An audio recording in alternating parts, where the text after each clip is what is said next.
Hello guys and welcome to my YouTube channel. So today we'll be watching together the part 2 of the formidable ship HMS Victory. So yeah, I have done some research about last or part 1 on the ship, and yeah, I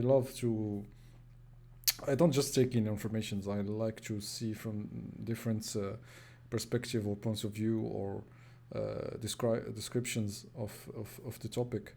And yeah, I have searched that they were actually, they nailed every detail. Like they didn't they were correct on everything I have heard so far. So yeah, I think thumbs up to this channel, Epic History TV.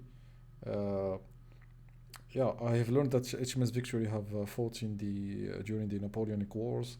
Her major battle where she was famous was during the Napoleonic Wars, fighting the British fleet led by Lord Nelson, I think. Yeah, he was fighting the Franco Spanish fleet at Trafalgar, and yeah, he was killed during the battle, which was like dramatic and epic death for him. And he ensured the British yeah, dominance of sea for a very long time after that. So yeah, I think Britain owes him a lot, and to the ship, which is HMS Victory, where he died. So yeah, I can't wait to see part 2. I'm already excited. Yeah, they will talk about sailing the ship and fighting. Wow, I'm already excited already. So yeah, let's get started. Yeah, don't they have this uh,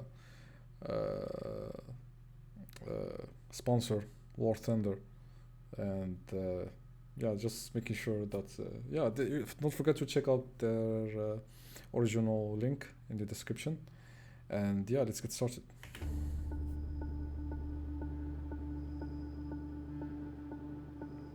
At the height of the Napoleonic Wars, around 145,000 men served in Britain's Royal Navy, a number comparable to European field armies of the period.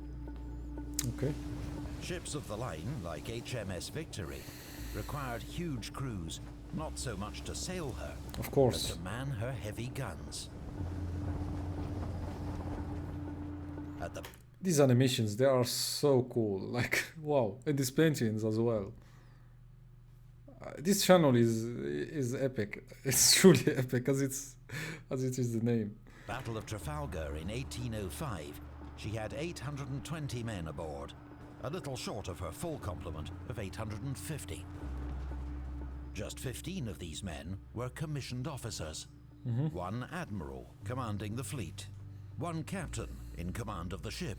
Oh, so talking now about our demonstration, I think, and 9 naval lieutenants, and 4 Royal Marine officers.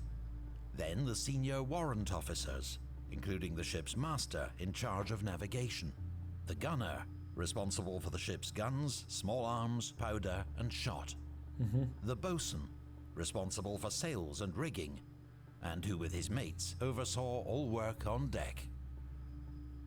2 ship's carpenters, responsible for keeping the ship afloat and making repairs. The purser, in charge of ship's provisions, a surgeon for the crew's physical welfare, and a chaplain for their spiritual. Victory also had 21 midshipmen. These were young cadet officers, some of whom began their naval careers at just 13. They 13. served a 6. How could someone like at 13? I'm not talking about his competence or anything like that. How could he leave for the sea? Like how could he journey for months away from his family at age 13? These guys, like they had balls of steel, I think. Yeah, in the 18th century, it was different mindset, different era. Yeah, it's understandable, I think. 6-year apprenticeship at sea, learning seamanship, sail handling, navigation, mathematics, and trigonometry.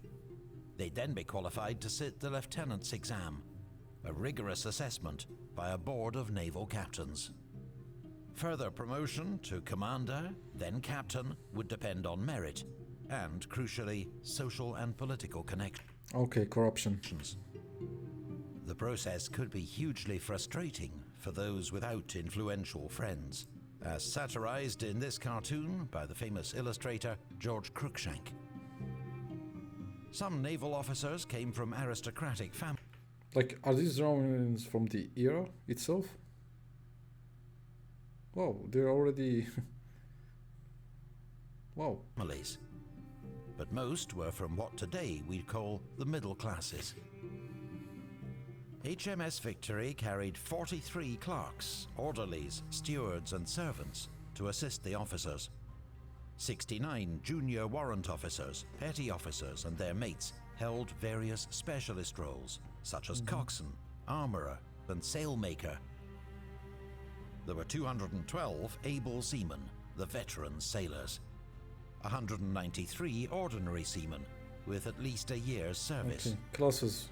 87 landsmen, mostly new recruits, only good for hauling on ropes.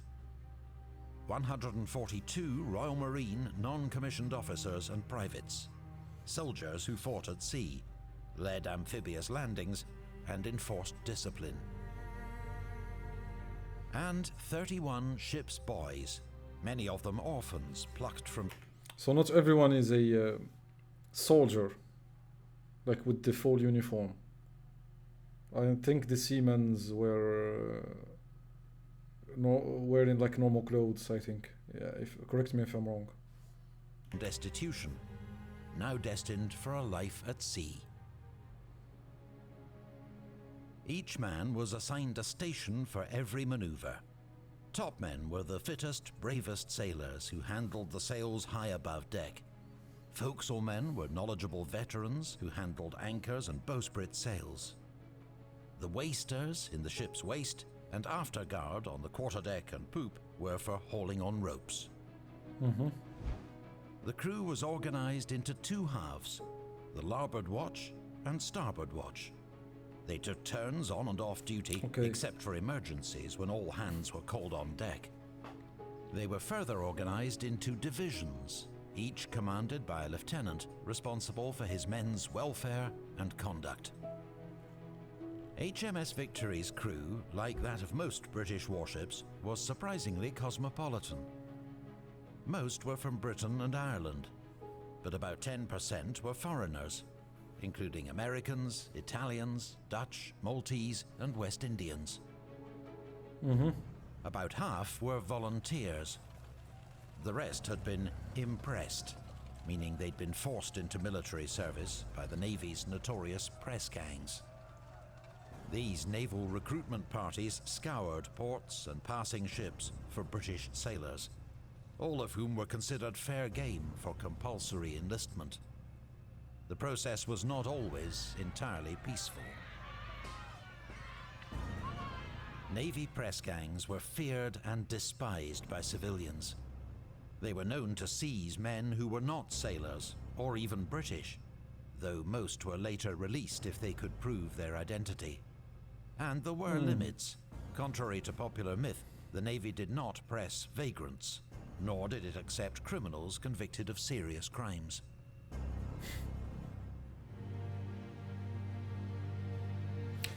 Okay, this is interesting. I would ignore these last minutes because, yeah, different era. I cannot blame or say they were wrong or something. Different era. To get the best out of a ship like Victory, the captain had to know his crew and his ship. Every vessel has its own best point of sailing relative to the wind. What the heck? These animations are epic. Like, this should be studied in the university. This is amazing. Like the time, the quality, the scripts. This is amazing, actually. I feel like I'm in my university, like, or above. Wow. HMS Victory's was 1 or 2 points off her stern. This means she made her best speed, around 10 knots, sailing in these directions. Yeah. But large ships do not sail in a straight line due to leeway. This is very well done. This is very well done. I would repeat this video after this reaction. I will, yeah, just I will repeat it definitely, most definitely. This is amazing. I love this kind of stuff. I love it. And the physics in this video, like the seamen, excuse me, because I I have no idea about this this topic or era of ships, but yeah, the physics about the wind, how you should know the direction of the wind, what should you do, how you would maneuver. This is kind of hard to do, yeah, with no technological advantages that we have today. This was very difficult. Effect of the wind pushing the ship's hull sideways. This was something the helmsman steering the ship at the ship's wheel had to correct for. The officer of the watch, usually a lieutenant, was responsible for the ship when on duty and ordered which sails to set and take in. He would summon the captain if the situation required it. In strong winds, Victory might sail under topsails alone, perhaps with a jib. So I was wrong about this. I think when it's windy you should go all sail, but no. And fly. Which I think I understand why, because it would ruin everything. Yeah, this is kind of smart. Flying jib. You know, in movies in strong winds and raining and thunder, you can see ships like that. Like you see them always full sail, which is misguidingly wrong. In lighter winds, she would crowd on sail, Okay. adding courses, to'garnsails, and royals. Yeah, this is logic. She might even run out the stunsail booms to set studding sails, pronounced stunsails. This was known as sailing large. It But was if the wind huge. picked up, stunsails and royals had to be brought in quickly, as spars and sails could be damaged or torn away by a sudden strong gust. Yes. No sailing ship can sail directly into the wind. Okay. Yes. What would they do now? Victory's closest point of sail was 6 points off the wind. This was no. There was a device that they could measure 6 points off wind. How would they do that? I think it's a mathematical equation that they should do to know exactly where to sail. This was amazing. Like, I'm already interested about known this as era. sailing close hauled or on a bowline. There were two methods of sailing against the wind.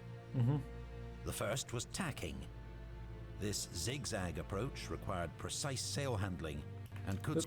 Let me understand this. Tacking. Okay, so they always get in 6 points on the right and 6 points on the left. But the turning, I think it takes very long time to turn. Yeah.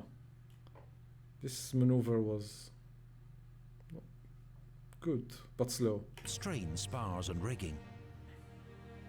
The alternative was wearing ship, an easier maneuver to perform, but slower, as it meant going the long way around. Like, what the hell? This would take forever to get a kilometer. To move 1 kilometer, it would take like 2 hours, I think, with this maneuver. This was huge, but yeah, you there is no alternative. You should do this. Anchoring a large warship like Victory was also a complex operation. The sea's depth was discovered by casting the lead, literally throwing a lead weight tied to a rope into the sea. the rope clearly marked every fathom, or 6 feet. The preferred depth for anchoring was 40 fathoms or 40 fathoms. less, though it was possible in deeper water. I'm sorry, I don't understand the feet, but yeah, 73 meters. I think it was, if it's possible.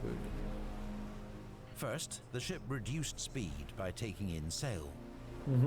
When the ship came to a halt, the anchor was let go, with a marker buoy attached. As current and backed sails began to drive the ship sternwards, the anchor cable was run out, using 3 times the length needed to reach the sea bottom. What the?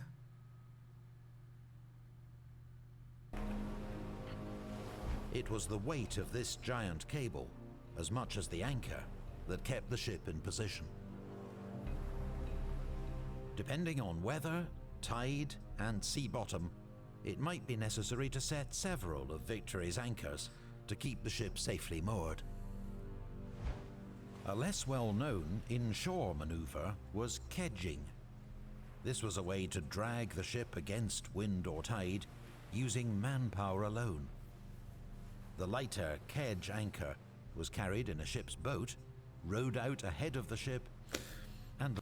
Okay.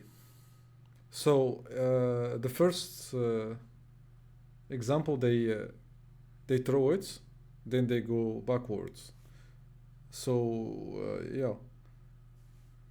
They could hook up to the rocks, or I don't know how to say it, but yeah. And this second method, they don't have to go against the wind or against the rope. They send it through a ship. This is smart. Let go. The crew then turned the capstan to haul. Why? Okay, so to the ship towards the anchor.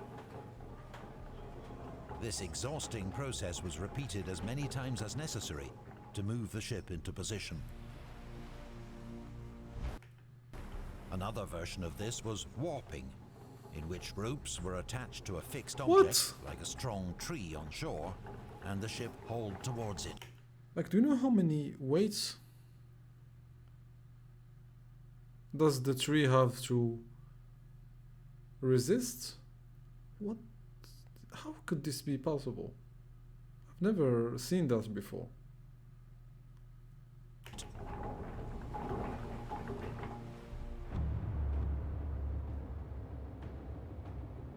The whole of the world is soon at a peace. Wow. So this is a fighting action. In naval combat, the first consideration was always the direction and strength of the wind. A ship upwind or to windward had the advantage and was said to have the weather gauge. She could choose if and when to initiate battle, while the ship to leeward had to struggle into the wind to reach her adversary.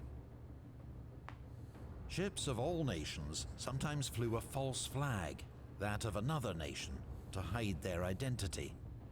This was considered fair practice, but to fire on an enemy without first hoisting your true colors was an unpardonable crime.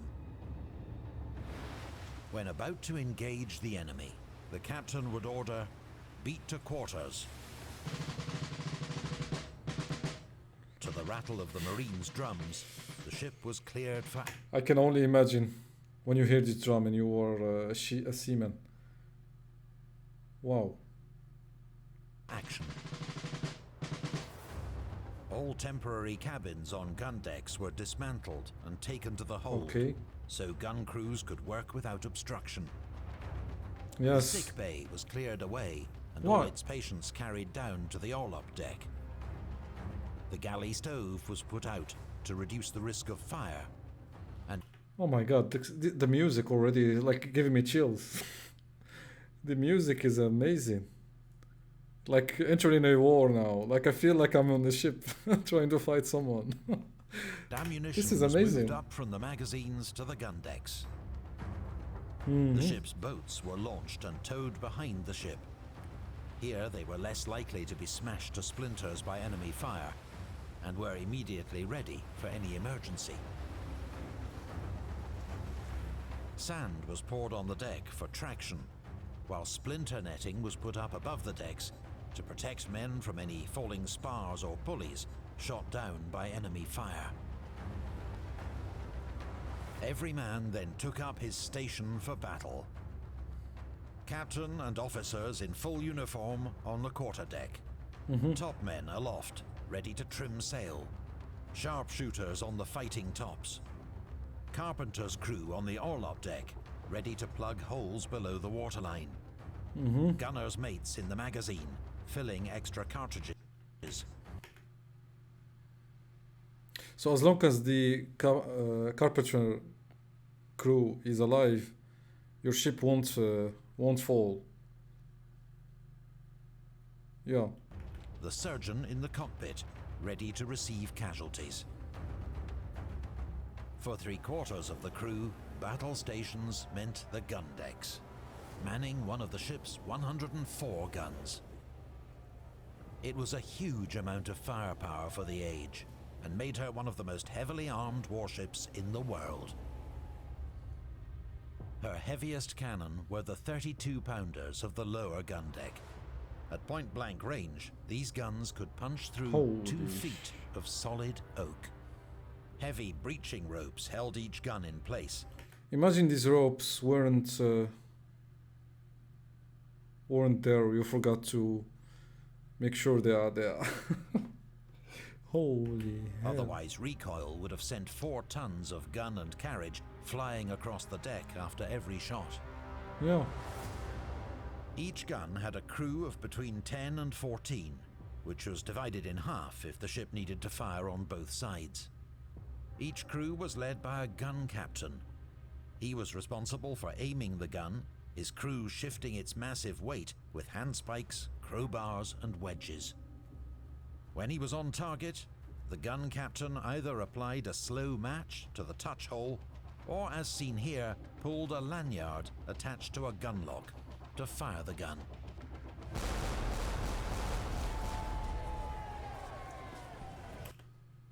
The heck, this animation is great. To reload. Holy moly! I've always wondered how these cannons were, how they work. I've always wondered. And this video is giving me everything I need. Wow, I really appreciate it. Like, guys, this Epic History TV is truly... It's the god of YouTube, I think. I've never seen something like this on YouTube before. One man first blocked the vent with his thumb or a stopper to prevent sparks getting into the barrel during loading. The barrel was then sponged to extinguish embers and wormed to remove debris. You know, I've played Age of Empires 3, I don't know if you know it or not, but what I've seen the crews of the cannons do were like just entering a stuff into the hole of the cannon. Then yeah, that's it, it's already reloaded. And I haven't found anything on YouTube that explains something like this, like with this animation. I've seen videos of people firing the guns, but I've never seen how they were actually loaded, like in reality, not on movies. A gunpowder cartridge was inserted at the muzzle and rammed home with a ramrod, followed by the shot, and then a wad to keep everything in place. Okay. So this is a long process, I think. The gun was run out into firing position and a pricker inserted into the vent to prick the cartridge and spill the gunpowder. The gun captain then added powder from his powder horn to the vent and priming pan. Okay. So this is very necessary, I think. So the fire could go to the interior. The gun was now primed, ready to fire again. This process took an experienced British gun crew around 90 seconds. 90 seconds to do all of this, like to load it, fire, push it, and fire it. Which I think in the they said like 10 men or more could work on a single gun.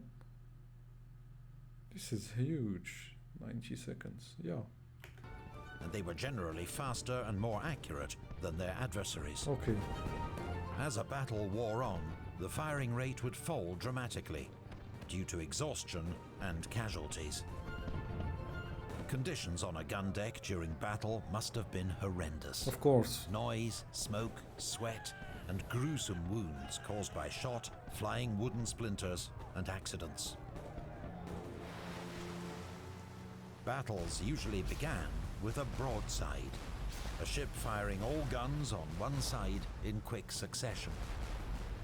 For greater impact, the first broadside could be double-shotted, every gun loaded with 2 rounds.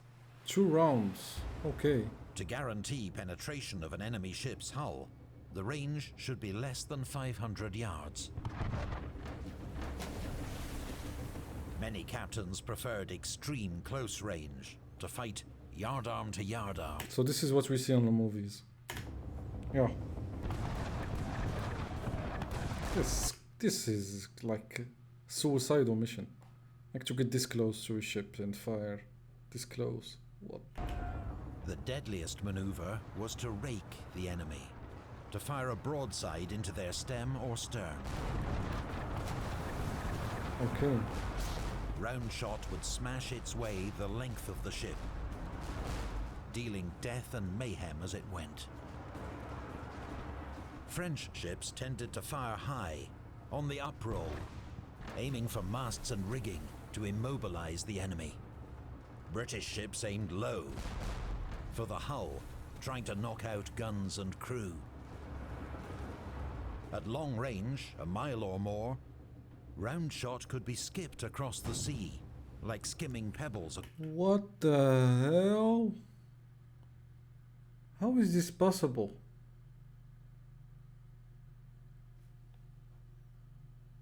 I thought we could only do this with rocks.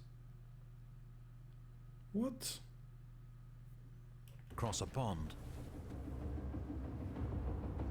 But I think it depends on if there were waves or not. You cannot always possibly do this. Round shot, a solid iron ball, was the most commonly used type of ammunition. Specialist ammunition, such as bar shot, also known as double-headed shot or chain shot, was used to target masts and rigging.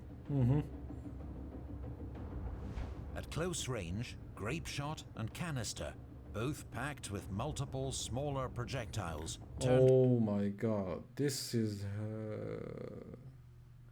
insane. I think this is a small shotgun, like a huge shotgun. A gun or carronade into But I a think giant shotgun. it needs a smaller range. On an enemy deck. Of course. A captain might decide to finish the fight by boarding an enemy warship.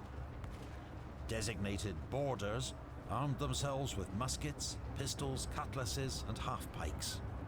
The enemy ship was bound tight by grappling hooks, and after a shower of grenados and stink pots, an early form of tear gas, the boarders would swarm across to the enemy deck.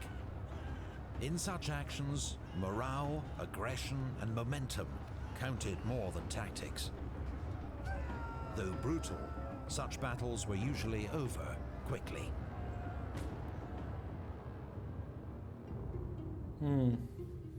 This is very good. All hangs boy.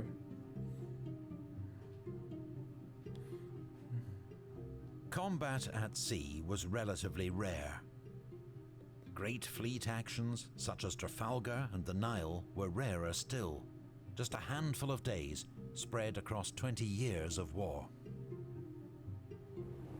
Weeks and months often lay between any encounter with the enemy. Then life at sea was dominated by naval routine, and the passage of time marked by the ship's bell. The naval day began at noon, determined by the officers' observation of the sun with their sextants. The moment the sun reached its highest point was noon.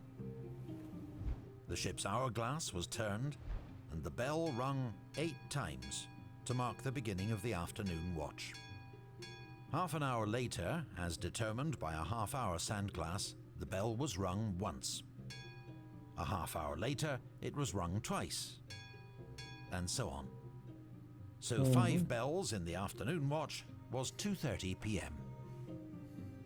8 bells meant the start of a new watch, sending half the crew below deck to rest or do other tasks, and bringing the other half on duty. There were 7 watches in all, though the first and second dog watches were only 2 hours long. This meant the 2 halves of the crew switched their routine each day, and one half wasn't always stuck with the same night watches. Senior officers slept in a hanging cot.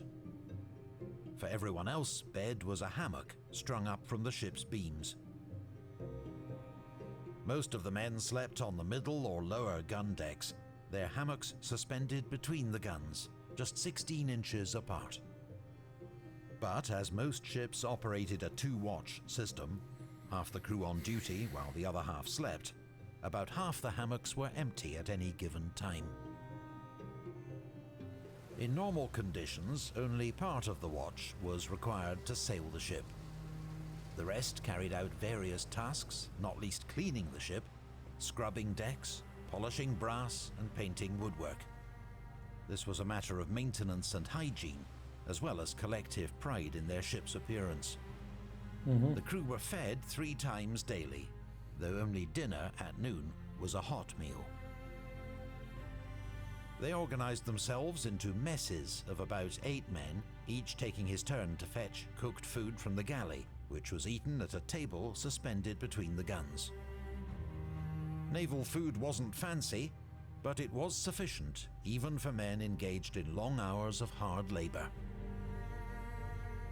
Apart from the ship's substantial stores of salted beef, pork, and ship's biscuit, the ship took on fresh meat, including livestock, fresh vegetables, and water at every possible opportunity. Most of the crew probably ate better at sea than they would have in civilian life. Yeah. As well as the daily routine dictated by the ship's bell, there were weekly rituals. Clothes and hammocks washed and hung out to dry once a week, weather permitting. Gunnery practice by divisions. And on Sundays, a church service led by the ship's chaplain, if there was one, or the captain. This was followed, at least once a month, by a public reading of the Articles of War, the regulations that governed conduct and discipline at sea. The articles listed 36 offences, from drunkenness to theft, mutiny, cowardice, and striking an officer. Half of these were punishable by death. In several cases, it was the only sentence allowed. British discipline at sea was notoriously severe. Crimes for which a sailor was not hanged would usually lead to a flogging with the cat-o'-nine-tails. This is creepy. Just look at this. This is creepy. Oh. Drunkenness was the most common offence, not unconnected to the Navy's daily allowance of a gallon of beer per man in home waters, or... How much is a gallon?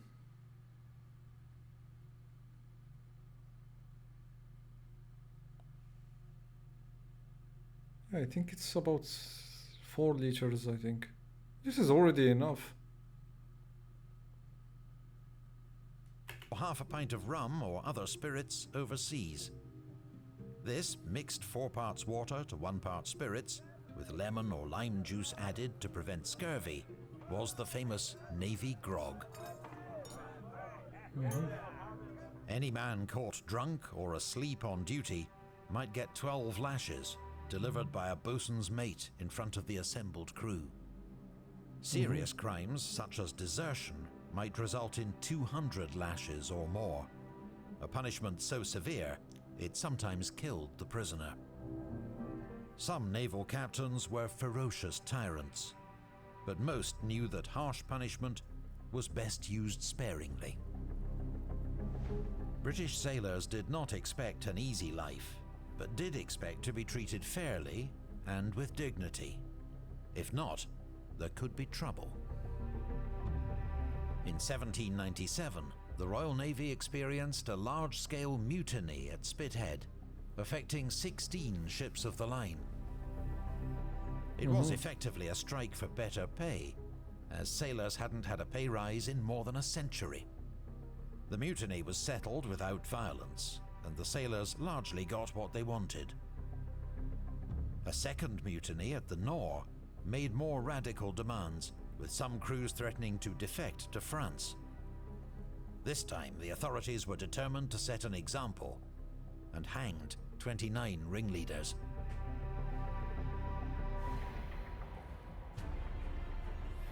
Despite hard discipline and service, the British Navy produced crews that were experienced and able, bound together by long service at sea. Men that bold commanders knew they could rely on.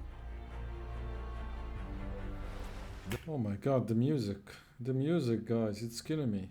The British Navy, well-manned, well-resourced, and backed by a powerful economy, was able to secure complete naval dominance during the Napoleonic Wars.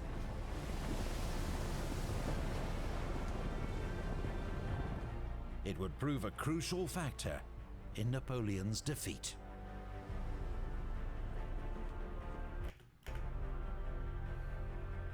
HMS Victory, having played her part, was placed in the Naval Reserve at the end of the war. Narrowly escaping the Breakers' Yard, she became the flagship of the Port Admiral of Portsmouth on England's south coast, and later flagship of the Royal Navy's Commander-in-Chief. After a major refit, Victory began a new life as a museum ship, opening to the public in 1928. Today, she is undergoing another major conservation project to deal with the many challenges faced by a 250-year-old wooden sailing ship.